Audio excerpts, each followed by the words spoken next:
एक बहुत बड़ी बात बताएं, 3 अक्षर में रामायण का अर्थ और 3 अक्षर में भागवत का अर्थ बताइए।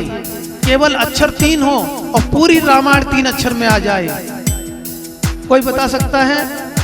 3 अक्षर में रामायण और 3 अक्षर में भागवत, है कोई अर्थ? शब्द है कोई ऐसा?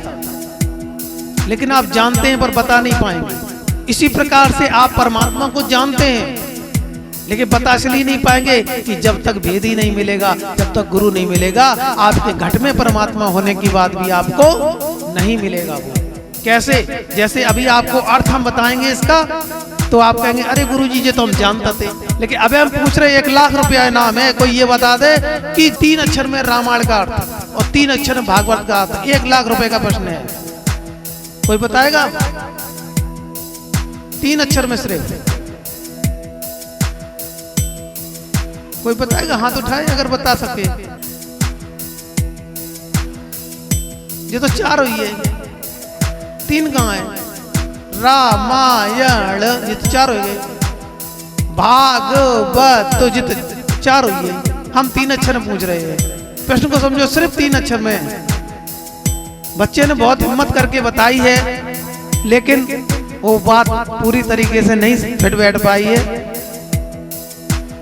1 लाख का प्रश्न ऐसे नहीं मिल जाएगा। अभी एक हम प्रोग्राम बना रहे हैं, कौन बनेगा अध्यात्मपति, गुरुदेव की कृपा से। उसमें कौन बनेगा करोड़पति जैसे प्रश्न होंगे। आप अपने घर बैठे मोबाइल पे अगर उत्तर देंगे तो आपको लाखों करोड़ों रुपए घर बैठे जीतने का सौभाग्य मिलेगा। अमिताभ बच्चन की देखी है कौन बने करोड़पति, इसी पैटर्न पे एक बना है कौन बनेगा अध्यात्मपति, जो परमात्मा चैनल पे आपको दिखाई देगा। घर बैठे आप इनाम जीतिए और घर बैठे चेक पाइए लाखों करोड़ों रुपए का। जैसे अभी एक प्रश्न किया है, 3 अक्षर में रामायण और 3 अक्षर में भागवत, नहीं समझ में आया बता दे, लेकिन फिर इसमें 1 लाख रुपए जीतिए। हमारा प्रोग्राम है तो है, चलो खैर जीते जो तो आई भाग की बात है। आइए बताते 3 अक्षर में रामायण। रामायण 3 अक्षर में इसलिए है कि पूरी रामायण वचन के ऊपर लिखी गई है। वचन, रामचंद्र जी के पिताजी वचन में ही फंसे, क्योंकि वो क्या कहते थे?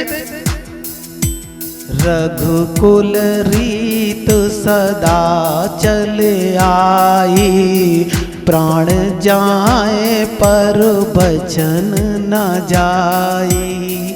वचन दे चुके थे इसलिए उनके प्राण चले गए पर वचन नहीं गए। रामायण से शुरू से लेकर अंत तक का आपको दृष्टांत देते हैं गुरु महाराज की दया से। भगवान राम की पिता को वचन दे चुके थे कि हे पिता, जो आपकी आज्ञा है वही हम करेंगे। भरत भैया वचन दे चुके थे, लक्ष्मण भैया वचन दे चुके थे, अपनी पत्नी को घर पे छोड़कर वनवास में गए हैं 14 वर्षों के लिए, केवल वचन के ऊपर।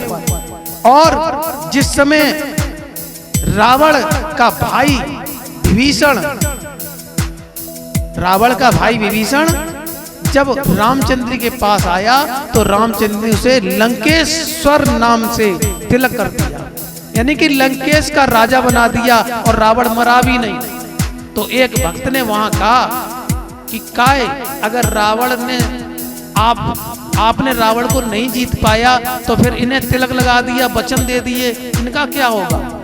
तो भगवान राम के शब्द हैं, क्या कहते भगवान राम? जिस वचन की खातिर हम वनवास में आए हैं और जिस वचन की खातिर मेरी सीता भी चुर गई है और मेरा भाई लक्ष्मण मरे तो मर जाए, पर हम वचन से पीछे नहीं हटेंगे।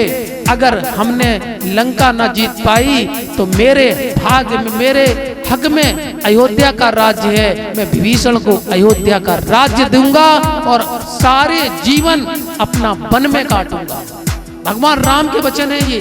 भगवान राम ने कहा मैं सारा जीवन वन में गुजारूंगा, पर अगर रावण को न जीत पाया तो विभीषण को अयोध्या का राजा बनाऊंगा। तालियां बजाइए भगवान श्री राम जी के वचन के ऊपर। इसे कहते हैं वचन। और हम लोग क्या करते हैं? श्री गुरु महाराज दीक्षा में वचन लेते हैं, क्या कहते हैं? गुरुजी आपने वचन लिए क्या कि हमने आपको तन मन धन सब दिया, और आप जो कहेंगे हम वही करेंगे, कहते हैं ना दीक्षा में। पर सच बताना कि तुमने तन और मन और धन दिया, और जो तुमने कहा क्या तुम वही कर रहे हो? गुरुजी ने कहा आध घंटा योग करना। गुरुजी जो कछु वक्त तो कहते हैं भगवान ही की तो जो संतान है, अब जब पैदा करो तो जब पाले, अब तो वचन भाड़ में जाए तो चलो जाए। ये भक्तों के बता रहे हैं, कुछ कलियुगी भक्त कहते हैं अब जब जो तो भगवान की संतान है, अब हम क्या करें तो वचन को हैं। तो जे चतुर होते हैं ना मानव वही कहते हैं, लेकिन सच्चे भक्त ये बात कह ही नहीं सकते। आपने देखा है ये क्या है? नोट, और इसमें नीचे लिखा होता है मैं धारक को वचन देता हूं कि ये 20 रुपए या ये 100 रुपए या ये 500 रुपए मैं धारक को वचन के रूप में अदा करता हूं। तो ये नोट 20 का हो चाहे 500 का, उसकी कीमत होती है, और तुम इसमें केवल एक वचन मिटा देना रबड़ से, बताओ इस नोट की कोई कीमत होगी? कोई पावर होगी इस नोट की? केवल वचन शब्द हटा देना।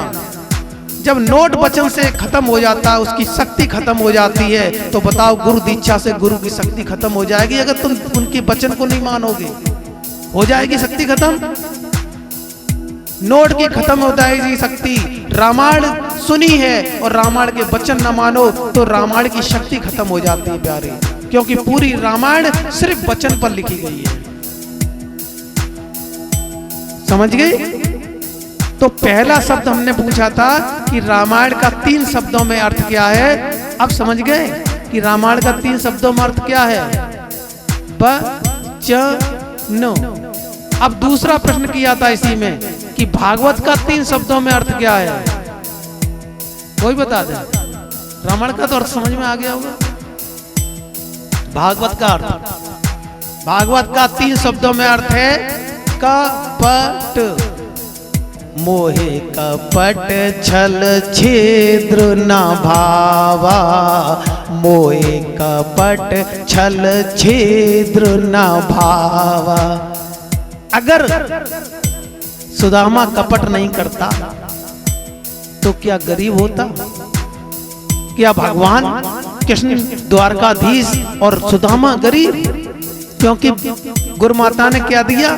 चना, और सुदामा चना खा रहा था और भगवान बोले क्या भाई दांत क्यों कटकटा रही? सर्दी लग रही इसलिए कटकटा रही। उसने कपट किया था वहां पे, इसीलिए भागवत लिखी गई कपट के ऊपर। सुदामा ने कपट किया, दुर्योधन ने कपट किया, महाभारत हो गया कपट के चक्कर में। पूरा महाभारत कपट पे लिखा गया, पूरी भागवत कपट पे लिखी गई है। और हर व्यक्ति कहता है, क्या कहता है? मोहे कपट छल छिद्र न भावा। और सबसे कपट ही करता है। सच बताना, सबसे कपट करेगा और कहेगा मोहे कपट। हर मनुष्य कहता है मोहे कपट नहीं भाता है, मुझे कपट अच्छा नहीं लगता है, पर खुद दूसरों से कपट करता है और कहता मुझे कपट अच्छा नहीं लगता है। भागवत सुनता खूब है पर भागवत की मानता एक नहीं, कपट जगह जगह पे करता है। पर भगवान कहते हैं कि रामायण भागवत को खूब सुनो और उसकी बात को न मानो तो क्या तुम्हें फल मिलेगा। गुरु महाराज के खूब प्रवचन सुनो पर उनकी बात को अगर नहीं मानोगे तो क्या उसका पावर मिलेगा। इसलिए कपट पर भागवत लिखी गई है और वचन पर रामायण लिखी गई है।